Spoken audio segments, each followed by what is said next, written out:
Good evening madam. ये मेरा camera यहाँ जरा ब्लर्ड आ रहा है, बेडरूम में हूँ मैं, हम्म तो मैं I can't get the clear face. Audio ठीक आ रहा है ना? हाँ ऑडियो ठीक है। ठीक है, फिर if I am blurred it's alright.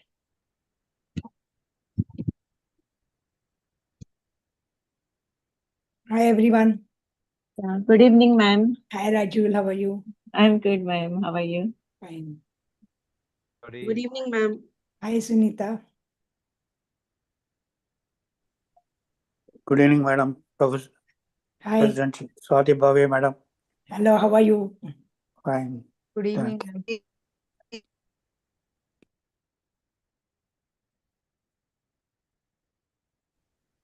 Today I am in Bombay, so my camera is not that clear. Doctor Sinha Hasan, nice to see you. Good evening, madam. Good Hi, evening, Shailja. Thank you, all. Madam. Thank you. It's a pleasure. Yes. Yes. Thank you so much. Yeah. Long time we used to work together, IAP. Yeah.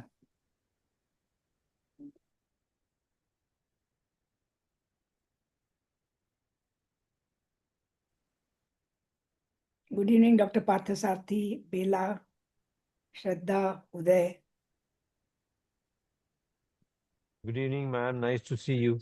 Yeah, nice. Hi, Parimala.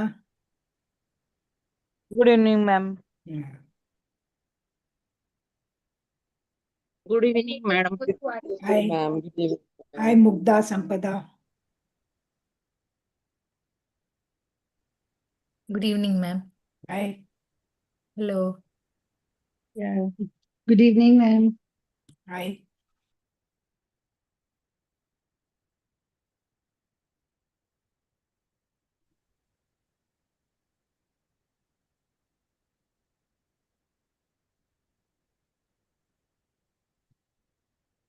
You all have done a good job. I've gone through the PDF final. Karya shared.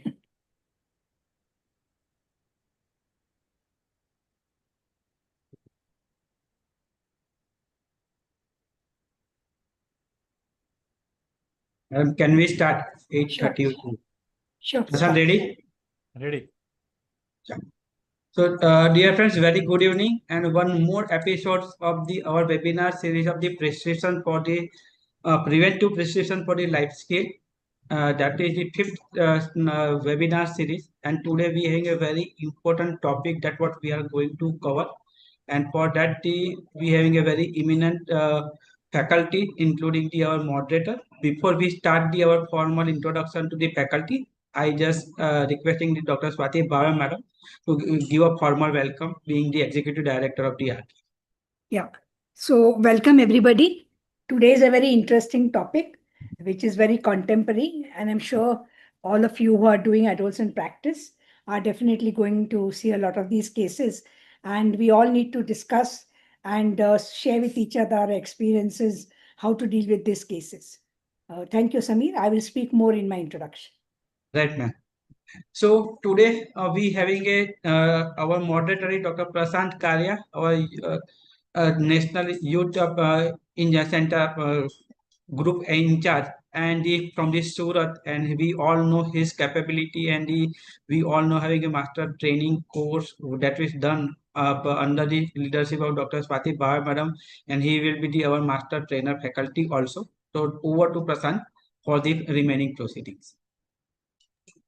Yeah, thank you so much, Samir bhai. And as we are having today life skills in romantic relationships, let's hear the introduction from our respected ma'am, Dr. Swati Bhave ma'am. Ma'am will be giving us the brief about the romantic relationship, and then we will have a panel, and at that time I'll introduce all other panelists. Thank you so much. Over to Swati Bhave ma'am. Prashant, you can take the slides? Sure. Okay. So when you talk of romantic relationships, I would just like to go a little back into the history. I started adolescent clinic at Bombay Hospital way back in 1991. And for those 10 years, we rarely got romantic relationships directly parents bringing. It was a very old era. And generally, they came with either academic failures or behavioral issues or behavioral changes. And then when we gave them consent and confidentiality, some of them talked about a girlfriend or boyfriend. But most of them were 14 plus or actually 16, 17. As we went into the 2000, 2010, we started now getting children who definitely come and tell themselves that they are having issues and they want to have a counselor. And in the last 10 years, when I've been working in Jahangir Hospital, Adolescent Clinic, and now last 4 years in the family guidance, I get a variety of patients. So one is when the parents are worried that something is wrong with their child because of his behavioral changes like signs of depression, signs of being isolated, signs of academic failure, and they just bring to us to find out what's the matter. And then when we give them consent confidentiality, we come out with the reasons. Very often, I'm sure some of you are doing it also, that you are tracking the social media of your children. And then parents get horrifying sexting messages on WhatsApp or Instagram. And then they don't want to tell the child that they have discovered the relationship. So they'll come to me in the parental session and say, हमारे बच्चों को मत बताओ, but this is what we have seen. And then they share all the WhatsApp images, etc., and say, please counsel them. We also have children who have told their parents that they are having a breakup and they're not able to cope up, and please take us to a counselor. So we get a variety of these cases. But now, very important in the last 5 years, what I've seen, that the age, like puberty is advancing, we find that the romantic relationships are coming earlier and earlier. The latest case which I got was an 8-year-old boy who said, I'm very sad because I've got a breakup. And he literally went like an adult through the emotional breakup, and I had to treat him like an adolescent who's about 13, 14, because his emotions were so intense. So this is just the review of how cases of romantic relationships will come to us as adolescent experts. So what do we need to do as adolescent experts? And AACCI has been doing it for the last many years, that we should make awareness about romantic relationship in teens, and this should be done through workshops in schools and colleges. Again, age appropriate workshops, because what we teach in college, we cannot teach in the 8th or 9th standard. And these age appropriate workshops should be done not just for the students themselves, but also for parents and teachers, because they need to understand how to deal with a romantic relationship when they come across it. For example, in our workshops, we have found out that children are very upset that if a romantic relationship in school is found out, the teachers make it a gossip thing in the school when they have in the teacher's room. And soon it's like something they like to enjoy discussing. Hamare class mein aisa hua. And soon that thing spreads in the school. So the children feel very upset that why do our teachers discuss this, which happens in our classroom, with the rest of the teachers? So this is something we have to tell the teachers, and we have to also tell the parents. That parents get very upset, very angry, and then they shout at the child, castigate the child, and naturally the communication stops. Very often, the parents are very conservative, very strict, and the child is afraid to tell the parents or talk about the romantic relationship. And that's why he gets bottled up, and it can lead to a lot of other behavioral issues. So we should not teach teenagers simply how to avoid relationships. Like when you do sexuality education, we of course stress on abstinence and not to start sexual activity before 18 years. But we also have to teach them safe sex in case it happens. Similarly, nobody falls in love with a planned action. It happens spontaneously.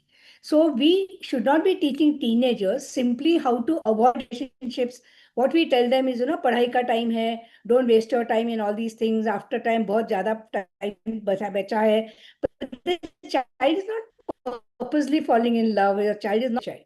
So we should teach them how to recognize a relationship, how to build a healthy relationship, and how to have a breakup or leave a relationship very safely and respectfully. So there's no revenge or rejection from the other partner. And we also often have to do one-to-one counseling for teens when needed. Next slide. So what we need to make everybody understand that, Prashant, next slide.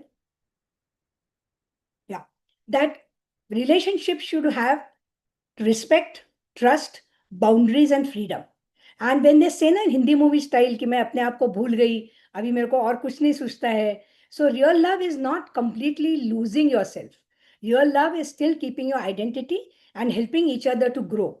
So we need to teach our children the difference between a crush, infatuation, obsession, and real love. So crush is a strong attraction to someone You may know very little about them. It's very exciting and short-lived. And we know how teenage crushes keep changing. Teenage crushes also happen on sports stars or movie stars or the influencers, etc. So we have to tell them that enjoy the feeling, but don't confuse attraction with knowing someone. You may get attracted to somebody, but that doesn't mean you know that person, and you have to be very careful before you go ahead. When the attraction becomes more intense and you start idealizing the person and overlook the flaws, that means you feel this person is perfect, and the emotions about this person are very intense and it becomes overwhelming. Again, just because you are intense, it doesn't mean that the love is real. It just means that it is intense infatuation.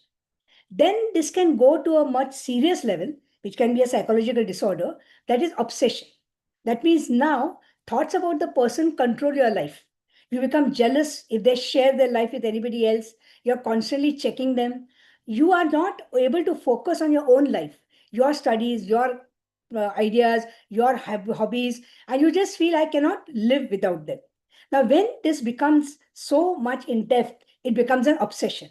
And when liking someone starts controlling you, that means you are not able to live your normal life now. You are constantly thinking of that person, or you're constantly trying to control that person. That becomes an obsession. And this is what we need teens to understand, that they have to come out of this if they have an obsession.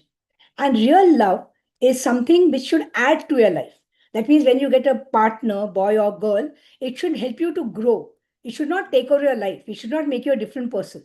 And you build on respect, trust, honesty, consent, boundaries, and the most important thing, freedom to be yourself. That means the partner does not expect you to completely change your identity to please him or her and become a different person. Next, Prashant. So we also know that whenever we are dealing with an adolescent, when we are going to guide the parents or guide the adolescent themselves, we have to understand at what age of adolescence, early, mid, and late, they come to us. And because the mindset of romantic relationship depends upon the cognitive maturity, the emotional maturity of that adolescent. So 10 to 13 years, they generally have crushes. They are curious about relationship, and the crushes are bent on appearance or admiration. Peer approval is very important because they want people to feel क्या क्या boyfriend मिला है, क्या girlfriend मिली है, because they adds to their personality. The emotions are intense, but the understanding is still developing. And normally, even if they have crushes, they're still in friendships and group activities. So it's okay to have a crush, but you have to understand that every crush may not go into a relationship. Then you come to mid-adolescence, where the romantic attraction is stronger, and now they're going to start dating or having intimacy. Peer pressure is still significant, but now possessiveness starts coming, and they may have jealousy and insecurity. And since the impulse control is still developing, they may do inappropriate actions, like they may write a letter or something in school where other people come to know about their feelings. Then there's a complaint by the teachers. So all this happens in middle adolescence. So we have to teach them, learn to communicate in a proper way and set boundaries before you become emotionally dependent. Then we come to the late adolescence, where there's greater emotional intimacy and perspective taking. Now relationships can become more serious. There's a better understanding of compatibility and future goals. And there's strong emotions, but the peer and the social media influence still continues, as you know. And they have ghosting and breakups on WhatsApp and Facebook. So a healthy relationship should help you to grow into yourself and not make you lose yourself. Next. So whenever they ask a question, when I ask the teenagers, are you sure about this relationship? So she says, yes. Or he says, yes, I'm very, very sure this person loves me. But is love really enough? So we ask them that you ask other questions. Do I feel respected? Or when I'm around him, does he make so much fun of me that I feel humiliated or others make fun of me? Do I feel safe? Am I constantly worried about his mood swings? Am I worried that if I don't say what he does, he may abandon me? Can I be myself? Do I have to put a facade for him that this is what he likes, this is the way I should dress, this is the way I should talk, these are my opinions?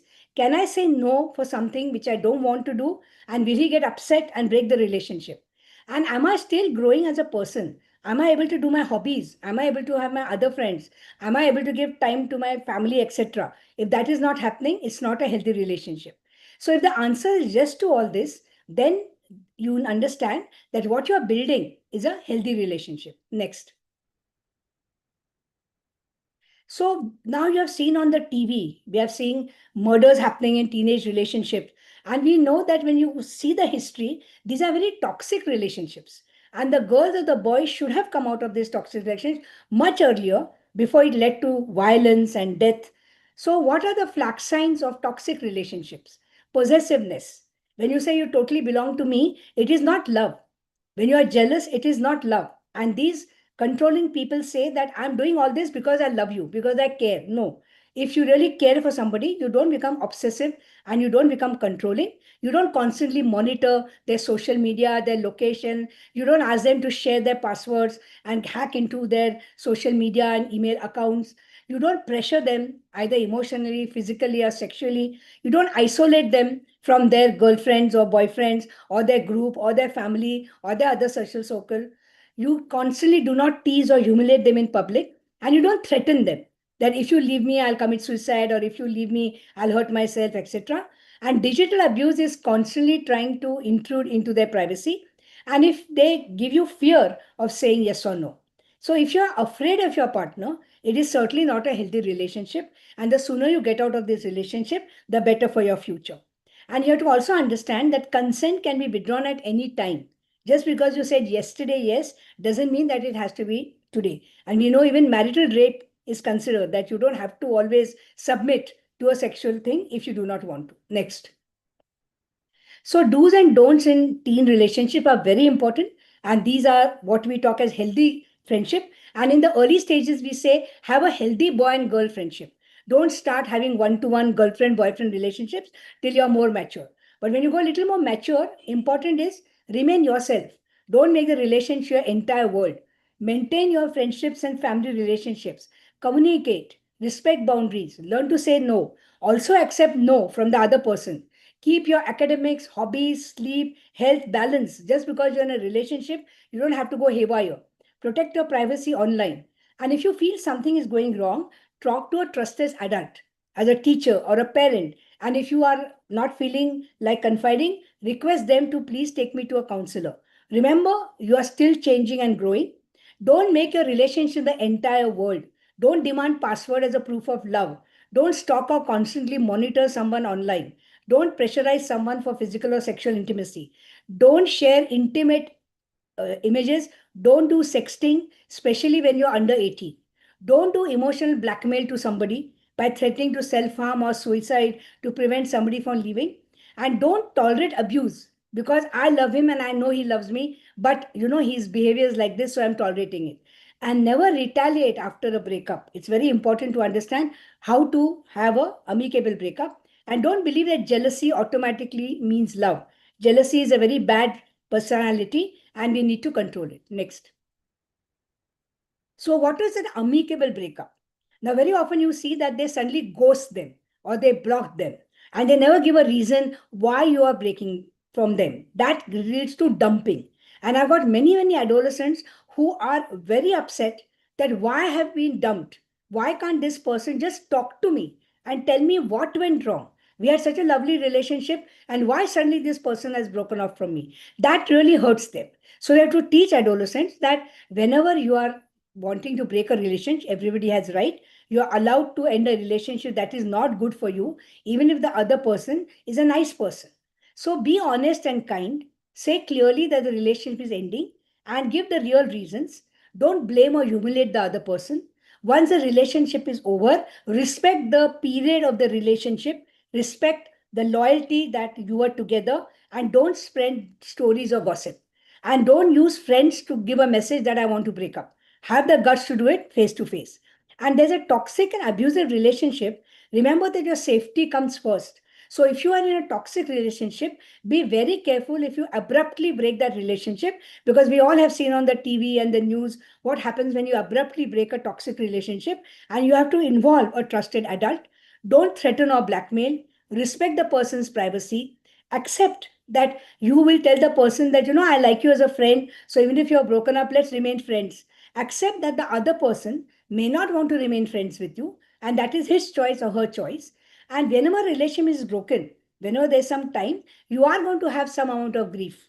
And you have to learn that you have to process that grief before you go into a rebound relationship. Very often what happens, because teen are dumped or rejected, they want to show the other person. So they immediately jump into another relationship, which may be very toxic or which may not be right for them. So you give your time to yourself to come out of this relationship. It is like a grief when a relationship is ended before you start a new relationship. Next. So these 5 hours of teenage relationships are very important. Respect myself and the other person.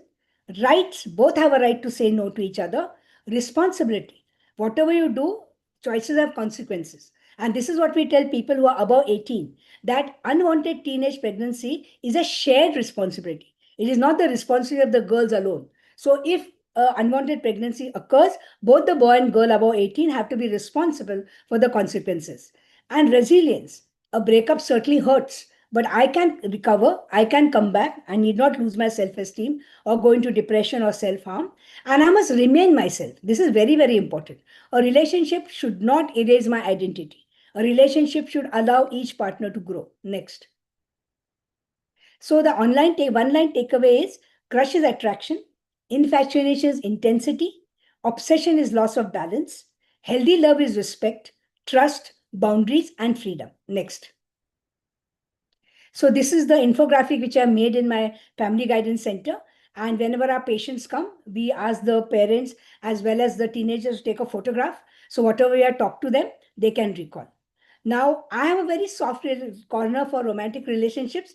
Many of you know that I met my husband when I was only 15 and he was 18. And this was a real teenage relationship. But we were very fortunate to have parents who were very mature and understanding and helped us to navigate. I'm not going to share the whole experience here because I have described it very nicely in my autobiography, and I want you all to read my autobiography. So that chapter where I've described a teenage relationship, how it can blossom into a long-term relationship and allow both the partners to grow when you have mature and understanding parents, where you don't have to hide anything, is a chapter which you all will learn. Thank you so much, Prashant. If there are any questions, I'll take them now, because nowadays I can't stay beyond 9 o'clock. It really affects my health for night webinars.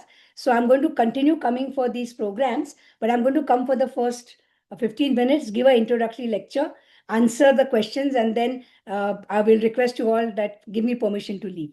Okay. I have one question. Yeah. You said that from 14 to 16 year of age, Yeah. set the boundaries Yeah. before you become emotionally dependent. Yeah. थोड़ा इसको explain करें please. हाँ. और second So- question is जो teenage pregnancy है above 18, it is a shared responsibility. But below 18 years, what we will call it? No, we should not talk about sex below 18 years, because now with the POCSO law, any sex below 18 years is considered as a rape. So I would not like to talk about sex below 18, but we are talking sex above 18. That means if you're going into physical intimacy, you have to follow safe sex.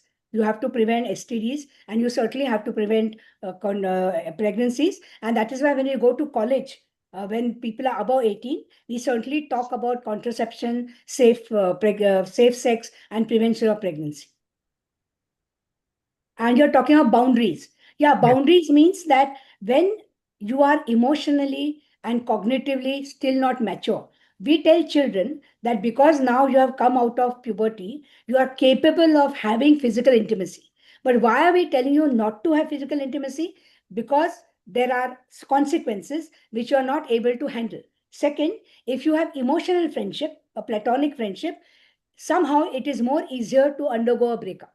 But once you have physical intimacy, it becomes a very deep relationship, and it's very difficult to come out of such a relationship. And secondly, when you have a physical intimacy, it is difficult to again to be physically intimate with a second person, especially for girls. Now, I may be old fashioned. Today, now we have a lot of girls who are going into a lot of relationship. But normally, if you go into many relationships, physical, you have difficulty in commitment, and you may have difficulty in having a healthy marital relationship. Thank you. Any other questions? Ma'am, Yeah.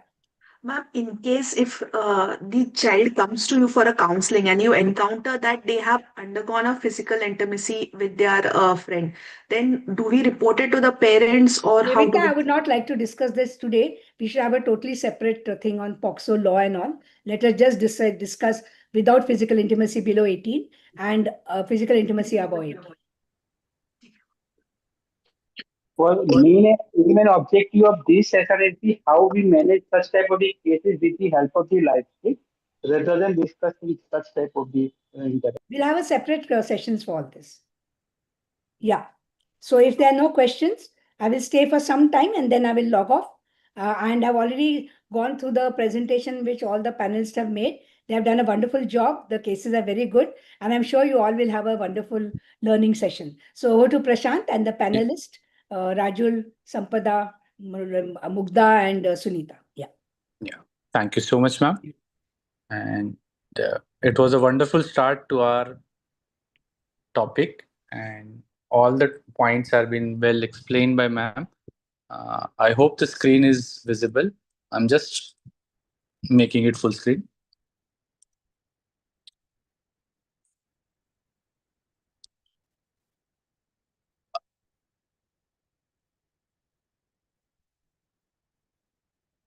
Yeah. So I hope the screen is full screen now. And the AACCI webinar series, the Preventive Prescription Life Skill Approach in Dealing with Romantic Relationship. Today's our expert guide is Dr. Swati Bhave, ma'am. I'll be moderating the session. And we do have 4 panelists with us. Ma'am's introduction, everybody knows. Dr. Sunita Manchanda is MBBS, DCS, PGDAP, and MA in Psychology, and Senior Consultant and Adolescent Specialist at the Jain Saint Fulchanji Charitable Hospital, Gurugram. She's a Vice Chairperson of AACCI Haryana, active member of AACCI, President of IAP Gurugram in 2020-21, a State Coordinator of IAP and NRP project, many presentations to her accolade, and active member and contributor to her research and publications. Followed by, we do have a Dr. Sampada Tambolkar. She is MD Pediatrics, PhD, and MHP from an FAI MER. And present appointment is adjunct professor in pediatrics at DY Patil Medical College, Pune. And her keen interest, and she is also active member of AACCI since years. And she has done 9 vaccine trials and 3 international clinical trials, including the WHO trial of oral polio vaccine, and past secretary of IAP Pune, 45 publications, national and international, and 1 book on electives in India that is there. And her special interest is in adolescent and social pediatrics. Then we do have Dr. Rajul Patel, a consultant pediatrician and fellow in adolescent medicine from the DY Patel University, Pune. She is also a certified EQ facilitator, a certified family EQ and mindfulness coach, and certified mental health coach from the IAP ICP. Certified life skill educator, practicing pediatrician with 8 years of practice in Vile Parle East, Mumbai, and EV member of IAP Mumbai 2026. And I just missed a slide of Dr. Mugdha Kelkar. She's also our panelist from Pune. And so sorry, ma'am, I just missed. She's having her hospital in Pune. So the same aims and objective of life skill education will be there in all the sessions. And that is, we will be promoting the life skills as a preventive and practical approach for addressing all the emotional, behavioral, social, and developmental challenges. And as you all know, and you people have attended the life skill sessions, that we do have a head, heart, and hand skills. And the objective will be simple, that we will identify the issue, we will recognize the missing life skills, we will understand the role of the stakeholders, and then we will apply the practical life skill solutions so that there will be a resilience and emotional well-being. It also strengthens the communication and relationships and create the supportive home, school, and community environments. So as a lead moderator, I will be giving a case which will be discussed by our panelists, and this will be helpful for all, I mean the parents, teachers, the adolescents and young adults, and the medical professionals. Same one real life case will be there, and we'll be mainly focusing on the prevention and early intervention, again through a life skill approach. but will not focus on the intense psychotherapy or the detailed psychiatric management or the clinical treatment protocols. Okay. Now coming to the romantic relationships, which ma'am has already been said, but just to say that in this age group, they do have different varieties of relationships, and ma'am has already said this, so I'm not going into the detail. But the crush, the attraction, the dating, emotional attachment leading to a romantic relationship and a sexual relationship may happen. Again, as ma'am has said, we are not going to discuss the sexual relationships, but most important, not every crush is a relationship, and not every relationships means a sexual activity. Now, this is the age, again, early, mid, and late adolescent, which ma'am has already been said. But in adolescent mnemonic, we say there are pubertal changes, emotional development which is happening, the search for identity, love and belongings, the external influences like the peer pressures, the self-reliance, curiosity, mainly about the intimacy, the exposure of the social media, new experiences and transitions to adulthood. All this leads to a romantic relationships, and there is always a attraction, attachment, autonomy, and affiliation. Very well said by a ma'am. If we just say about the relationships, do let me know if the voice is there. तुम्हारा exam है। Yes, आज yes. देर तक chat नहीं करेंगे, पहले पढ़ाई। Deal. अच्छे marks आएंगे तो सबसे पहले तुम्हें ही बताऊंगी। So as ma'am has already explained, can I have in chat the reply from the audience whether this is a healthy or unhealthy relationship? If it is healthy, just type H. If it is unhealthy, just type U. Yeah. So we do get a good number of responses, which is saying it is a healthy relationships. And what makes this relationships healthy is a respect. Ma'am has used 5 hours. Out of that, this hour of respect, equality, safety, privacy, empathy, communication, and trust is most important. Same way, we do have some relationships which have different types, and it is like this. मैं तुम्हें भूल जाऊं, ये हो नहीं सकता, और तुम मुझे भूल जाओ, ये मैं होने नहीं दूंगा। So this type of relationships, if it is healthy, just type H. If it is unhealthy, just type U. So that is what we want to know. And these are very simple cases, but then yes, this type of things do happen. And as ma'am has already said, there are warning signs. So again, I'm not going into this slide, but unhealthy relationships will be mainly controlling, having a factor of excessive jealousy, constant watch, password demands, isolation from friends, threats, everything will be there. They may stalk, may give sexual pressure, or all these things will be there, and there will be a fear of saying no. Computer ji, lock So, किया जाए। और thank you बधाई so हो, much. आपका जवाब बिल्कुल सही है और आपने जीत लिए हैं Everybody has पूरे given 1 the right crore answer. Rupees. So you are the winner. And now coming to the main important thing, ma'am has already covered, so I'm just skipping this slide. But coming to one or two questions which I used to like to have before the presentation, that when a 15-year-old says I have a boyfriend or a girlfriend, what is your first reaction? Type in chat ABCD anything. A, stop it immediately. B, inform parents. C, understand the situation. D, ignore it. E, depends on the relationship. So many answers are coming as a C. One answer of B, that inform parents. So we usually don't inform if it is just a simple relationship. One answer depends on the relationship. E, that is also correct, that it depends. If it is just a simple relationship in which there is attraction or a healthy relationship, you may not disclose it. But if it is a sexual relation, as ma'am already said, it can be under POXO Act. If it is less than 18, then fall into the 18. So you breach the confidentiality and you have to inform it. So that is there. Okay.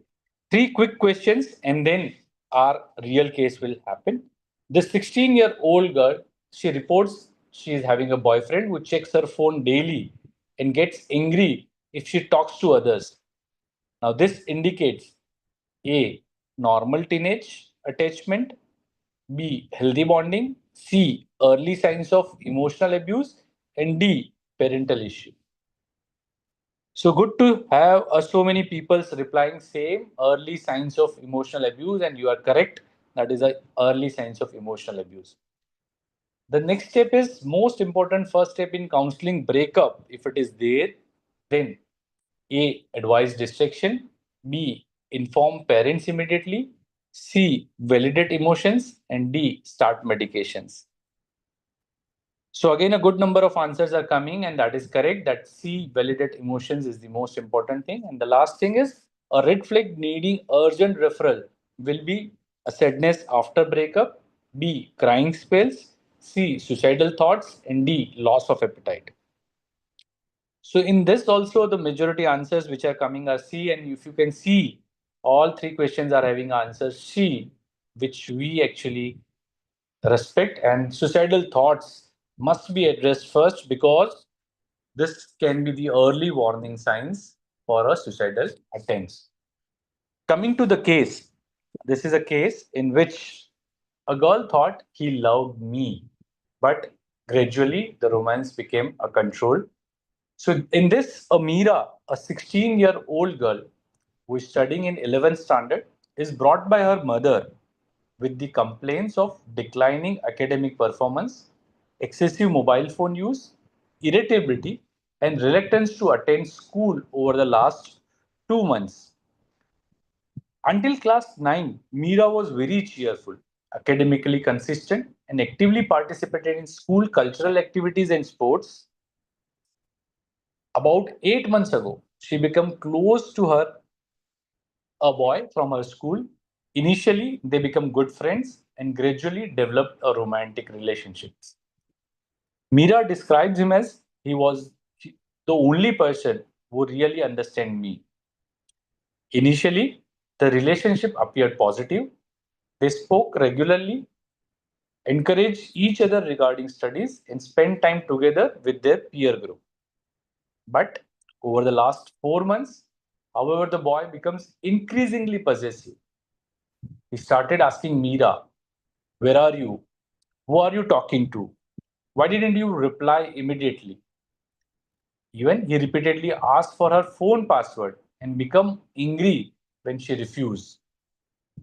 He disliked her talking to male classmates and told her, "If you really love me, you won't talk to the other boys." He sometimes threatened to end the relationships with Meera when Meera disagreed with him. Recently, he asked to send him a private photograph and said, "If you trust me, you will send it." Meera refused but became frightened that he might leave her. She gradually stopped meeting some of her friends because he disliked them. Her academic performance decreased from 88% to 68%. She now spends several hours checking her phone and waiting for his messages. She frequently becomes anxious when he does not reply. Her mother says, "Earlier she was happy and confident. Now everything depends on what this boy says." Meera tells the pediatrician that, "I know he gets angry, but he loves me. I don't want to lose him." There is no issue of chronic illness or substance abuse as far as the case is concerned. And while going ahead with the head's history, we found a caring family, but now parents are becoming increasingly angry and they have discovered that she is in a relationship, so they now control her. Mother frequently check Meera's phone, and many a time this communication between the parents and a child has become a confrontation. As education in 11th standard, her grades have decreased from 88% to 68%. She is having difficulty in concentrating, and occasionally she is reluctant to attend school because of this relationship related conflict. She's eating regular meals. Appetite is occasionally reduced when she is anxious after arguments with her boyfriend. No significant weight loss or eating disorder have been noted. In activity, previously she used to enjoy dance and spending time with friends, has withdrawn from some extracurricular activities and social interaction because her boyfriend dislikes certain friends. She denies any tobacco, alcohol, vaping, or recreational drug use.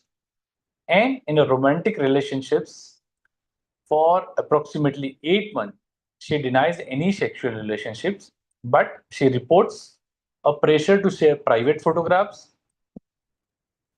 She says, I was afraid he would leave me if I said no. Consent, boundaries, and digital safety were having issues. She feels anxious and sad during relationship conflicts and denies any suicidal thoughts of self harm. But her mood improves when she spends time with supportive friends and family. And safety wise, she reports her boyfriend is having a controlling behavior, repeated demands for phone access, jealousy, and emotional pressure. No physical violence is though been reported, and she does not currently feel physically afraid of him, but worries about losing the relationship and possible sharing of private content. So, coming to the first question to our panelist, Dr. Rajul Patel, ma'am, what is the problem or a primary issue in this case? Yeah. First of all, very good evening to everyone and to respected Dr. Swati Bhava ma'am. And I'm really sincere, my sincere gratitude towards the AACCI team for providing me this opportunity. So here we have a case of Meera, who is 16-year-old with academic decline, and there is an irritability and excessive mobile use. So for me, looking at the history, the problem is not the romantic relation itself, because at 16, as ma'am described, that this can be normal. But here, the relationship which was initially very supportive and encouraging is now becoming increasingly controlling and becoming unhealthy. So there is a coercive control and possessiveness, asking her about whereabouts, that, where are you, to whom you are talking to, demanding her password and restricting her to talk to male classmate. Then there is an emotional manipulation. If you really love me, then stop talking to other friends. Then there is a threat of ending the relationship when she disagrees to this. There is also the pressure around personal and digital boundaries. So here, pressure to share a private photograph despite her reluctance. And as Madam described, this is a very important flag sign. Then there is an emotional dependency. Now her mood and anxiety, everything is becoming dependent on his response and his approval. And also, mother also described that everything now depends on what that boy says. So, and also there is a loss of protective factors, like there is a withdrawal from the activities which he usually used to enjoy, and withdrawal from the friends because he disliked them. So this all has led to academic decline from 88 to 68%. There's a school reluctance, irritability, and excessive mobile use because she's constantly checking her phone and waiting for his reply. Yeah, so perfectly said. That is not only the romantic relation which is a problematic, but there are plenty of issues. So before Dr. Rajul Patel says which life skills are missing in Meera, I request participant to write at least one missing life skill which is there in Meera, because you people have already attended the previous life skill sessions, and you can just write down the skills, and then these skills will be elaborately being answered by Dr. Rajul Patel. So self-awareness, assertiveness, critical thinking, very good. Self-awareness, critical thinking, communication, effective communication. So Rajul ma'am, yes, the answers are coming perfectly. Yes. Let me just throw the light, all the life skills which have been missing. Yeah, okay. So, like everyone is giving correct answer, I'll just tell you in brief all which important life skills are missing in Meera. The first is self-awareness. As Meera is not able to recognize her emotional state as anxiety, fear, or irritability as a symptom of an unhealthy relationship. And her identity is now is being defined through that boy rather than herself. So she's losing her self-awareness. Second is critical thinking. She's unable to evaluate his controlling behavior, his possessive behavior as harmful. And she equates that his jealousy, his anger or threat is a part of love. Decision making skill. The photo sharing pressure shows that her decision making skill is now influenced by fear of loss of him and not from her personal values. She is resisting. She is denying that, I don't want to share it, but that is hardly anything. She is not able to stay fully, like, by confidently say no. So she remains vulnerable to future coercion. Problem solving skills. There is no visible adaptive strategies in response to the conflicts. Rather than her response is more of compliance and withdrawal and not seeking solution or asking for the support. Effective communication skills. She is not able to communicate her distress with her parents. Rather, her communication with mother has become confrontational and not the open communication. Interpersonal relationship skills and assertiveness. This is very important skills because she is not able to set her or hold her boundaries like no to password and photo is exist, but that's very fragile over here and it is very, very much fear driven and she's not able to say no confidently. Coping with emotion, her anxiety, her irritability, everything is entirely now depending on his response, his messages, and there's no internal emotional regulation which is independent of his behavior.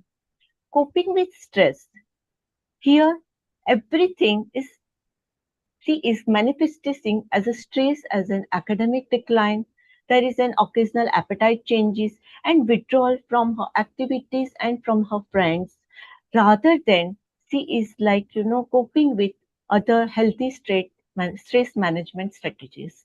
So these all life skills Meera is missing right now, which we need to embed it on her. Yeah, so perfectly said. And Rajul ma'am, audience has almost identified all the missing skills. Yes, So right. at this time, again, one more important life skills which are been required not only in a Mira but in parents also. So again, a request to our participants: which life skills the parents are missing? Because our expert, Dr. Mugdha Kelkar, is going to talk about it. But we just want to know that is there any life skills which are been missing in parents? So the answers coming are empathy, effective communication, effective communication. So empathy and effective communication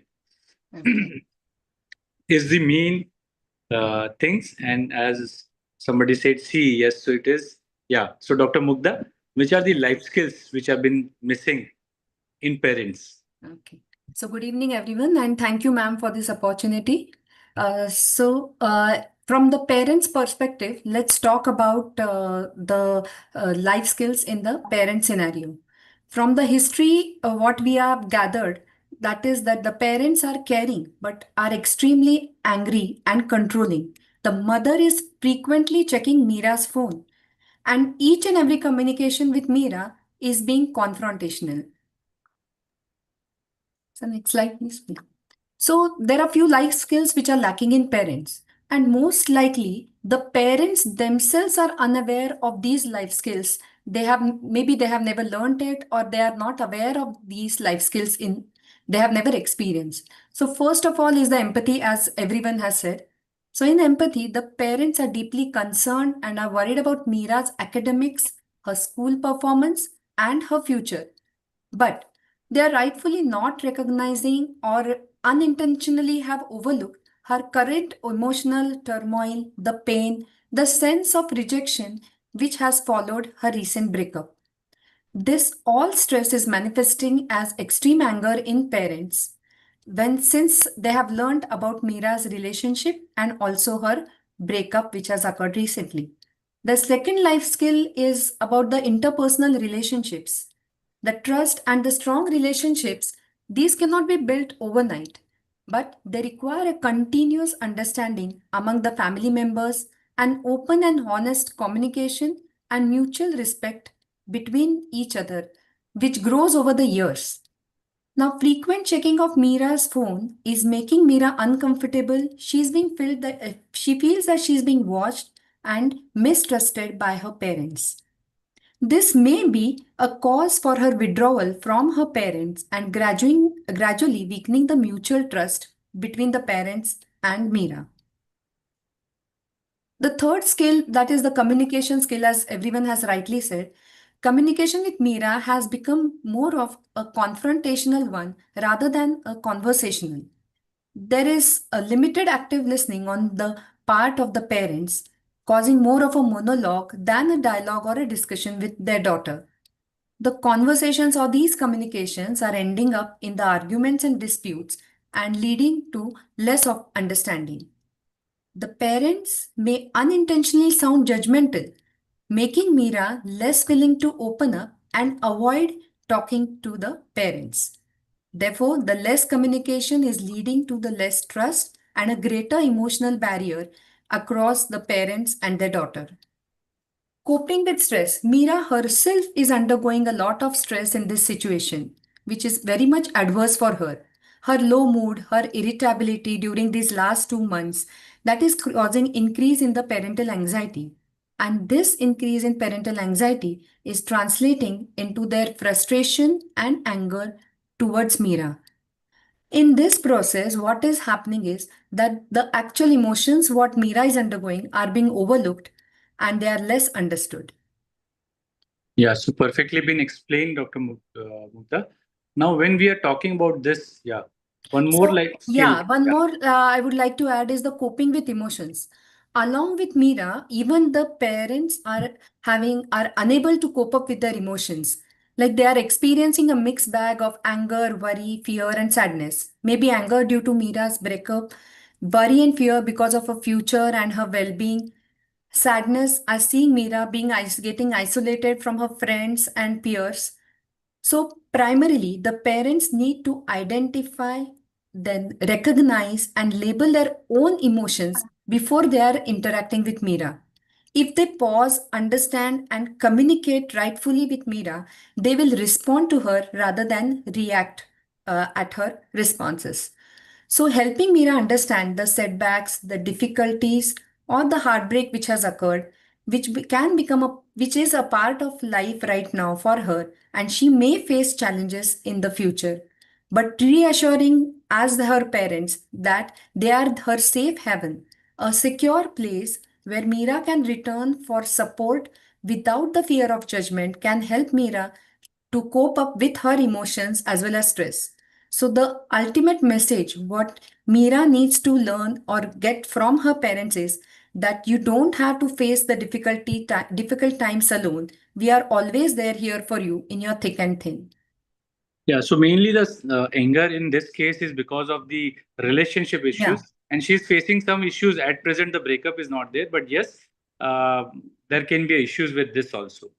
Now, one question which comes to our mind while dealing with these things, that many a times the schools, the peers, and the society, they actually see at this relationship as differently, and many a times the life skills in schools, peers, and society is missing.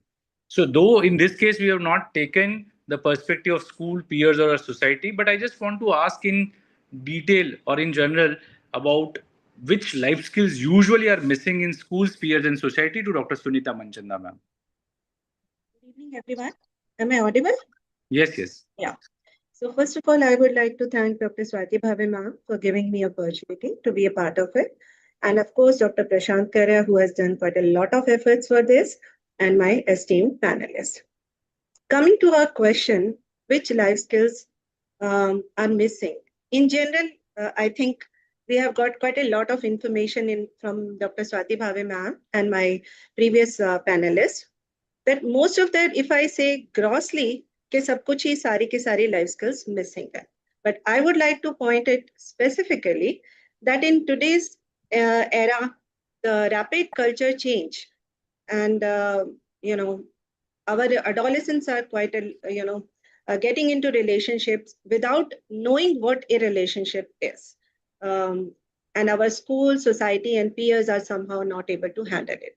The first and foremost important is that they are not aware of what is healthy, even in spite of having lots and lots of information on the social media, what is right, what is not.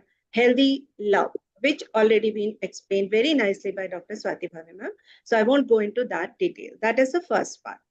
Second, now if I go individually, schools may, what I feel the most important, schools are more concerned about their discipline, their academics, and reputation. If a situation like this comes, what is their instant reaction is call the parents and ask them कि अपने बच्चों को संभालो, and then students को भी यही बोला जाएगा कि भाई हमारे स्कूल की reputation खराब होती है. So they are not aware of what to do first. Even if they have a little bit of awareness, somehow reluctancy to handle out of this because they do not have time. So I would say their decision making sense or conflict resolution, that is where they are lacking. Second thing is what they are lacking in their own stress management, because in one or two patients, I spoke to the teachers there also.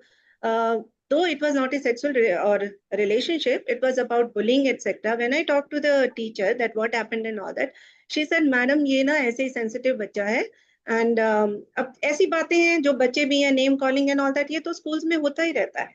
So they are taking these things so casually.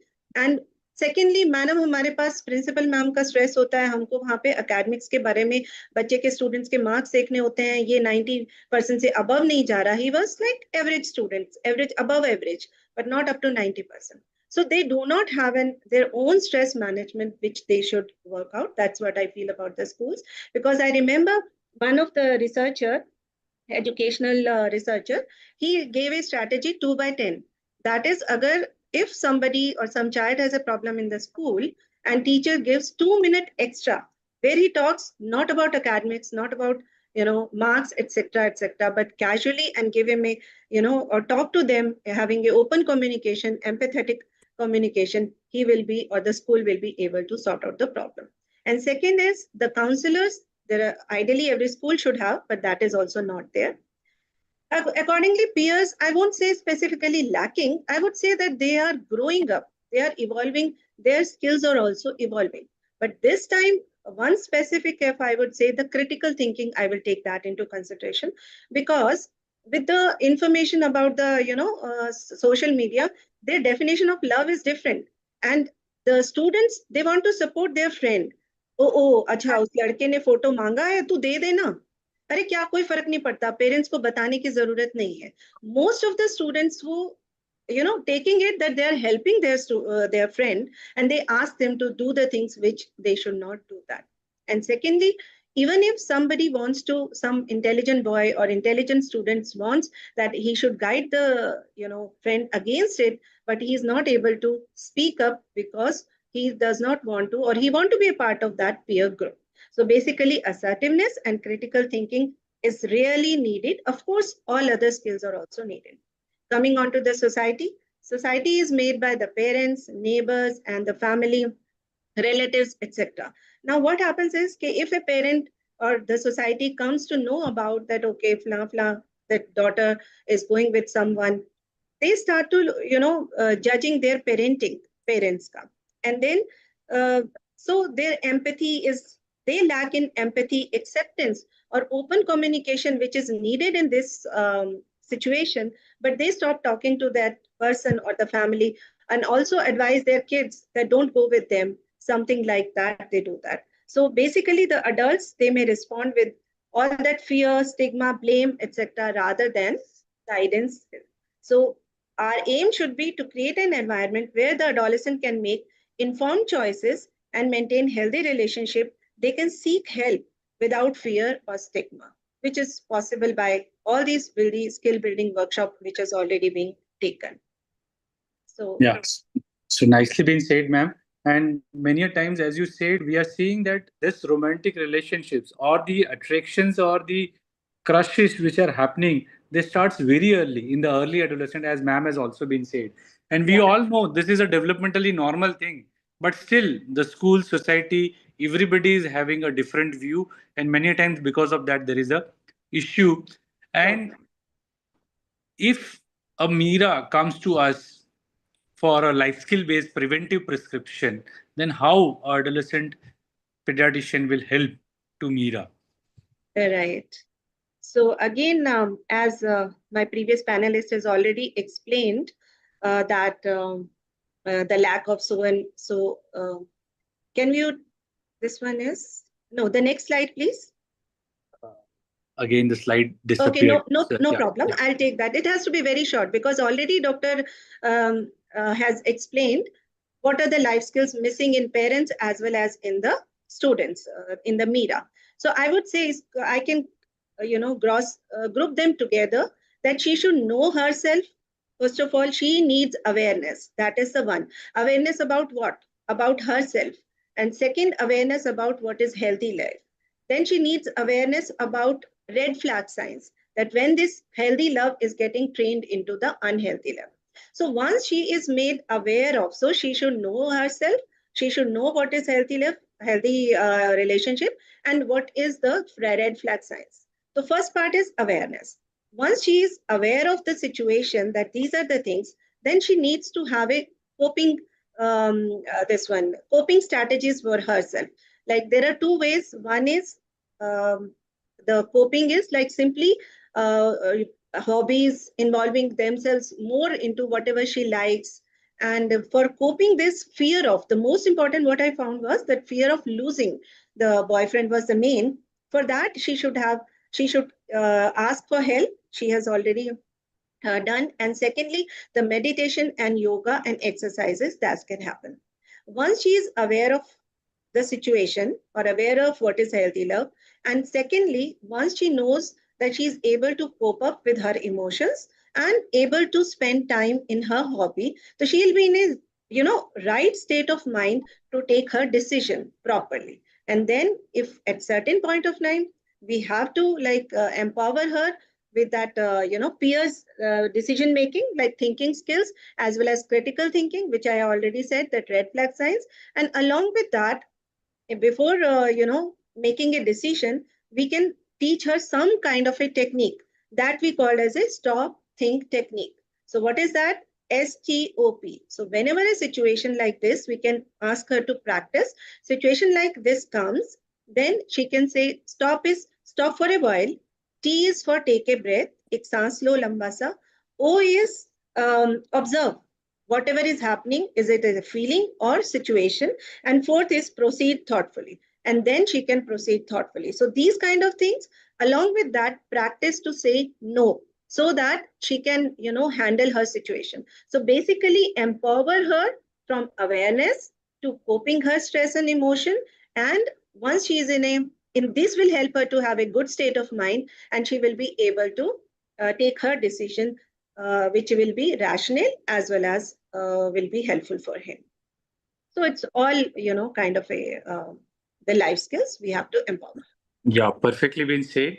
And when this type of things are there, at that time when you advise Mira, we also need to advise something to parents. And for this, we do have Dr. Sampada Tambolkar, who is going to tell us about the life skill based preventive prescription for parents. Thank you, Dr. Prashant, and thank you, Aki and Dr. Swati Bhave, ma'am, for this opportunity, and my co-panelists as well. So, Dr. Mugdha has already elaborated the life skills which have been seen to be missing in the parents. And for us, we should actually start talking about the first thing first is communication. So, with the basic thing that the parents are doing, that they don't understand that God has given them 2 ears and one mouth. So, first they have to listen and effectively start communicating, because initially they were very caring parents and who suddenly went into reclusion and stopped communicating. So there they have to say that, okay, talk and don't just check the phone. So it should be we talk before we search. It shouldn't be that we search and then we shout. So the first thing is communication. Otherwise, what happens is that if the talking starts with shouting, then that erodes the trust, especially more when you're checking the phones. And when that happens, that relationship further goes down the drains, and then she starts relying on the boyfriend even more. So that's one. Second thing that Dr. Mugdha also elaborated on his last slide is that coping with their emotions, the parents have to first understand and be self aware of their own emotions. They are going through turmoil themselves. They are sad, they are angry, they are frustrated. So now they have to actually learn to regulate their own emotions, their own anger, their own fear before engaging with Mira. And otherwise, what will happen is that if this confrontation goes very dysregulated, that reinforces the belief that Mira has that no one understands me better than him. So the parents have to first calm down, have an ice over their head, and sit down and analyze and critically think about their own emotions. Second, thirdly, what they really need to do is that they have to have empathy. The, the slides never mentioned anything about they validating her concerns, her feelings, her frustration. So what they have to do is that they have to validate her feelings first. They must say, okay, we understand you're going through, you're confused, you're scared, you're going through a lot of pain. These sentences never came from the parents. So I think that is very, very important before addressing the behavior that their child is going through right now. So first it has to be judgment first responses. There they have to be critically thought responses. As far as one more life skill is interpersonal relationship skills. I think it is very important that interpersonal relationship and bonding cannot happen overnight or in one night. Now, it's a very long drawn process which starts right from their birth to their adolescence. So, one fine morning, you cannot tell your adolescent child that, okay, you start talking to me. That has to be a dinner time activity, a after school activity, a bedtime activity, or a early morning activity. But they need to have that bonding with their child. So the parents have to be told that you have to bond so much so that Mira understands that she is the best in the safest hands of her parents. And the first problem that this child actually witnesses should be brought about in front of their parents and not anybody else. So that kind of interpersonal relationship should be built. And also the parents have to understand that if this bonding is not cultivated at home, then she will actually seek that validation and bonding somewhere outside of the home. And therefore, that is very important that bonding is regulated in the house itself. Fourth thing is that set rules together with Mira and not for her. What we always see is that this is something called as problem solving, which was absolutely a life skill not seen in this family. Now, you said certainly set some rules for your family, and problem solving sets skills have to be seen as a family activity or as a family unit. So rather than putting boundaries for Mira and regulating screen times for her and isolating her from her friends and taking or snatching away her mobile from her is not the solution, but to sit down with Mira, plan an activity is like, okay, now you tell me at what time you will like to have your mobile, at what time is a safe time for you to actually go and do your homework, for your screen time, for your family time, and friends time. And this boundary is not for her but with her. So that is the most thing, and most importantly, because the parents also are unable to understand how to handle this psychologically. So a parent counseling session also has to be arranged for the parents for them to process this entire change and accept it as their own. Yeah, so perfectly been said. And the last thing which we want to know, as such, few things have already been discussed. But then for schools and peers, some life skill based preventive prescription which can be helpful to them. Yes, sir. Like Dr. Sunita ma'am has perfectly told us what life skills were not there in the schools, peers, and the society. And I think it is very important for the critical thinking in the schools to be set tone. they absolutely have to integrate an age appropriate relationship literacy sessions. And when I say age appropriate, it actually means the three sets that Bhave ma'am just described about early, late, middle, and late adolescence. And throughout the life curriculum, we know that CBSE schools do have life skills in their curriculum, but I don't know whether they are handling these situations on a workable day-to-day solution, or it's just a 5-mark question that comes in their exam again. So that has to be set in place. The teaching has to be written to the adolescents to distinguish healthy attachment from controlled toxic relationships and jealousy that has been beautifully explained in the earlier slides. Now, along with the sessions for the students, there has to be some peer education program for students as well, so that whenever these kind of situations do arrive in school, the other peers or their friends don't shun these students or don't make a big talk about these, or it's not put up everywhere in the school, but it is handled very responsibly, and these students actually become a bunch of strength for this girl Mira. So this has to be done in school level.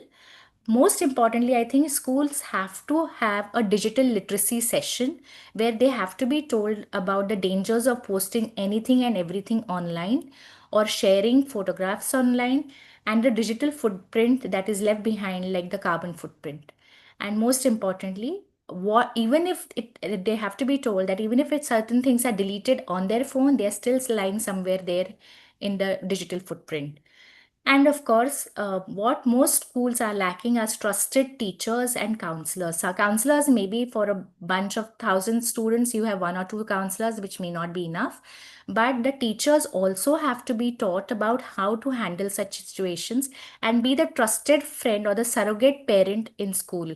So, the counseling sessions have to be for the teachers, their friends, the counselors in school, and most importantly, the bystanders. It can be anybody who is a responsible adult in school. And of course, the society as a whole and gender sensitization. So we have so many Bollywood movies. I don't want to name them, but we've had a couple of movies like Kabir Singh, etc., where this kind of toxic relationships was actually welcomed, and it was instantly validated. And these kind of movies actually, I feel, have to have a repercussion from the society to tell them that this is not something normal. And there, I think, where the society comes into the picture. Yeah, so perfectly been said and to the crisp. But as the case was, this was not only the romantic relationship problem. The way this relationship was functioning was a problem, and it should not be labeled. The relationship, it should self should not be automatically be labeled pathological. The concerns over here were the controlling behavior, the emotional manipulation, the boundary violation, the digital pressure, the social isolation, even the academic decline and emotional dependency was there. So the Mira should learn that it is not wrong to fall in love. The relationships are not bad, and the parents are there whenever you want. This should be there. So the healthy relationship mantra at the end will be: Mira must protect her boundaries. It's her boundary, and she has to respect herself. She has to accept that whenever I want to say no, I can say no, even when I love someone. And she has to separate jealousy from love. She has to hold on to her support system, ask for help when she really need it, and she never lose herself in any type of pressures. And truly, the trustworthy, healthy relationships will be there in which she is getting respect, trust, freedom, safety, and a mutual choice. Life skills help us understand, respect, and connect with others, building healthy relationships for life. So thank you so much to our team. We almost finished on time. And at the end, I'll just summarize this in few lines which are been there on the relationships. I mean, the crux of the talk will be like, कितना अच्छा होता, कितना अच्छा होता अगर किशोरावस्था में दिल में उठे नए एहसासों को गलत समझा ही ना जाता। कितना अच्छा होता अगर पहला आकर्षण शर्म की बात नहीं, समझने की बात मानी जाती। कितना अच्छा होता अगर हर किशोर जानता पसंद आना स्वाभाविक है, लेकिन रिश्तों में सम्मान सबसे जरूरी चीज है। कितना अच्छा होता अगर प्यार के साथ अपनी पढ़ाई, सपने और अपनी पहचान भी बची रहती। लेकिन हकीकत कुछ और है। किशोर अवस्था में भावनाएं तेज होती हैं, आकर्षण होता है, अटैचमेंट होता है, जेलसी होती है, ब्रेकअप का दर्द भी होता है, और कभी कभी एक छोटा सा रिश्ता पूरी दुनिया जैसा लगने लगता है। याद रखे, स्वस्थ रिश्ता वह है जहां सम्मान हो, भरोसा हो, खुलकर बातचीत हो, अपनी बाउंड्रीज की इज्जत हो, और दोनों को आगे बढ़ने की आजादी हो। प्यार में दबाव नहीं होता, प्यार में डर नहीं होता, प्यार में कंट्रोल नहीं होता। और किसी रिश्ते के लिए अपनी पढ़ाई, दोस्त, परिवार या खुद की पहचान खो देना प्यार की निशानी नहीं है। लास्ट में, कितना अच्छा होता अगर माता पिता बच्चे के रिश्ते को देखकर तुरंत डांटने के बजाय पहले उसकी बात सुनते। अगर किशोर डरने के बजाय माता पिता से कह पाते, मुझे कोई पसंद है, क्या आप मेरी बात सुनोगे? क्योंकि जजमेंट से बच्चे छुपते हैं, समझदारी से बच्चे खुलते हैं। सवाल बस इतना सा है, क्या हम किशोरों को सिर्फ ये कहेंगे प्यार मत करो, या उन्हें ये भी सिखाएंगे प्यार में खुद को मत खोना, सम्मान करना, सीमाएं समझना और सही निर्णय लेना सीखो। कितना अच्छा होता अगर किशोरावस्था का पहला प्यार सिर्फ दिल को नहीं, जीवन को भी समझना सिखाता। So thank you so much to one and all, and open to question and answers by the others. Yeah, thank you. One comment. Your acting skills are very good, and writing skills, of course. So you can, take part in one movie or something, some show which are coming there. No, ma'am. This is just, yeah. But very well done. Okay. Yeah. Okay. I'll try to give translation because this was in Hindi. I'm very poor in writing in English rhymes, but then just give the translation. That is possible. Yeah. Sir, one last question. Yes, sir. Can Please. these webinars of AACCI can be old webinars can be assessed? Yes, sir. It can be assessed. AACCI YouTube link will be given. Right, Samir bhai? Yes, and everything is available on our website also, akitrainingprograms.com. So we'll just share in group the links. Okay.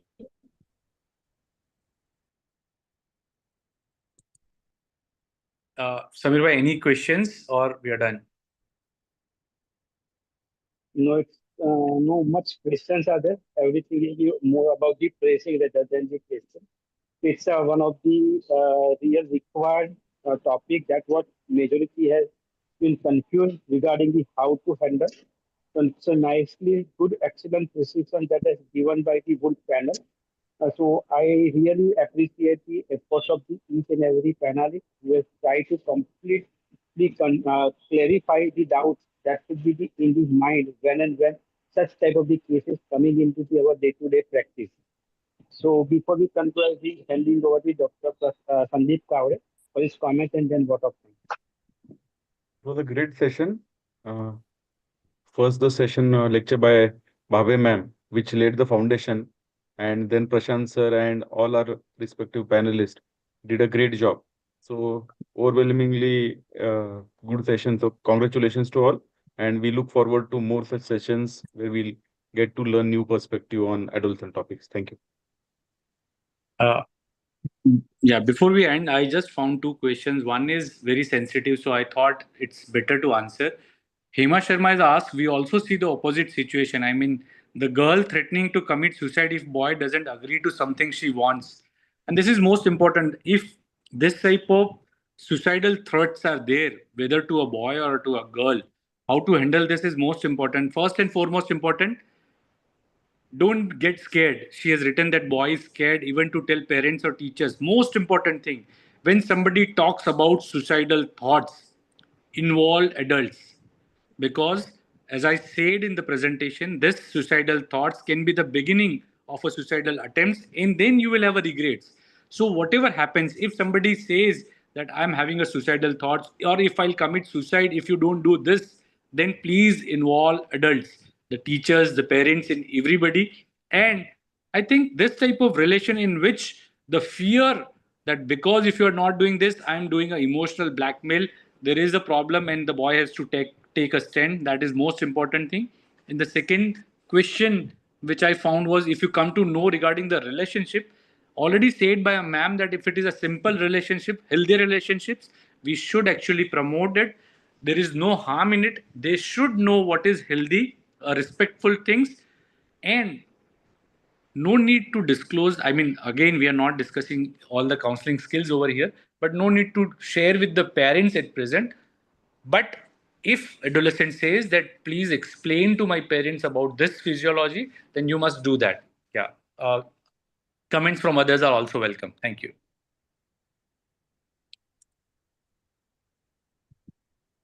Rightly said, Prashant. Definitely, yes. We have to encourage the healthy relationship rather than just hiding the things, and we are saying no by the rigid mind. We, being a consultant pediatrician or the counselor, we have to accept the few things that these are the now new norms in the teenagers, and that's what we have to accept such type of the thing. Actually, we can't say it's a new norm because already Madam has said she has a good history regarding that thing. But the now it is a thing that is going widely, which are commonly and many times what happens if they are in a not such type of the relationship, they are blaming by the peers that this is something wrong thing is going on. So what she thinks is that everything till the limit that is not crossed, we have to accept, we have to validate, but we have to teach them the healthy boundary. And that is our basic rule and responsibility rather than directly talking with the parents regarding or the giving something no to such type of the relationship.